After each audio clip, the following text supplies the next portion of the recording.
പൂഞ്ഞാറിൽ വൈദികനെ വാഹനം ഇടിപ്പിച്ച കേസിൽ പ്രതി ചേർത്ത 17 പേർക്ക് കൂടി ജാമ്യം. കോട്ടയം ജില്ലാ സെഷൻസ് കോടതിയാണ് ജാമ്യം അനുവദിച്ചത്. ഇതോടെ കേസിൽ പ്രതി ചേർക്കപ്പെട്ട 27 വിദ്യാർത്ഥികൾക്കും ജാമ്യം ലഭിച്ചു. പ്രായപൂർത്തിയാകാത്ത 10 പേർക്ക് ഇന്നലെ ജുവനൈൽ കോടതി ജാമ്യം അനുവദിച്ചിരുന്നു. പ്രശാന്ത് തോട്ടുങ്കൽ നൽകും വിവരങ്ങൾ. പ്രശാന്ത്, ഈ കേസിൽ ഇപ്പോൾ 17 പേർക്ക് കൂടി ജാമ്യം നൽകിയിരിക്കുകയാണ്.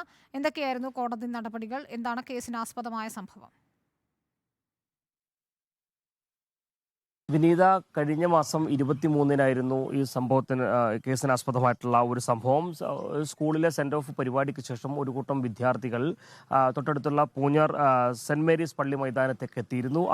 അവരിൽ ചിലർ ബൈക്ക് കൊണ്ട് ചില അഭ്യാസ പ്രകടനങ്ങൾ ആ മൈതാനത്ത് നടത്തുകയുണ്ടായി. ഇത് ചോദ്യം ചെയ്യാൻ ചെന്ന അധ്യാപകൻ ചോദ്യം ചെയ്യാൻ ഒരു വൈദികൻ ചോദ്യം ചെയ്യാൻ എത്തുകയുണ്ടായി. തുടർന്നുണ്ടായിട്ടുള്ള ചില അനിഷ്ട സംഭവങ്ങളാണ് ഇത്തരത്തിൽ ഒരു സംഘർഷത്തിലേക്ക് എല്ലാം തന്നെ എത്തുകയും ചെയ്തത്. വളരെ അവിചാരിതമായി നടന്നിട്ടുള്ള ഈ ഒരു സംഭവത്തെ വർഗീയ നിറം നൽകിക്കൊണ്ട് വലിയ തരത്തിലുള്ള പ്രശ്നങ്ങൾ ആക്കാൻ ശ്രമിച്ചിരുന്നു. ഇതിന്റെ ഭാഗമായിട്ടാണ് 27 കുട്ടികൾ കേസുമായി ബന്ധപ്പെട്ട് പ്രതികളാക്കപ്പെട്ടത്.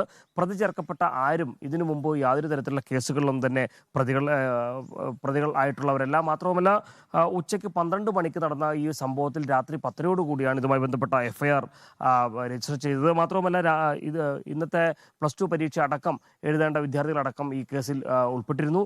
ഇത്തരം കാര്യങ്ങളെല്ലാം തന്നെ കോട്ടയം ജില്ലാ സെഷൻസ് കോടതിയിൽ വിദ്യാർത്ഥികൾക്ക് വേണ്ടി ഹാജരായ അധ്യാപകൻ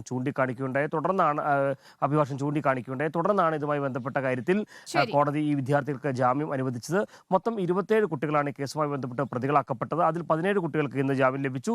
ഇന്നലെ 10 കുട്ടികൾക്ക്, പ്രായപൂർത്തിയാകാത്ത 10 കുട്ടികൾക്ക് ഏറ്റുമാനൂർ ജുവനൈൽ കോടതിയാണ് ഇതുമായി ബന്ധപ്പെട്ട ജാമ്യം അനുവദിച്ചത്. കോട്ടയത്ത് നിന്നും കേസിന്റെ വിവരങ്ങൾ നൽകിയത്.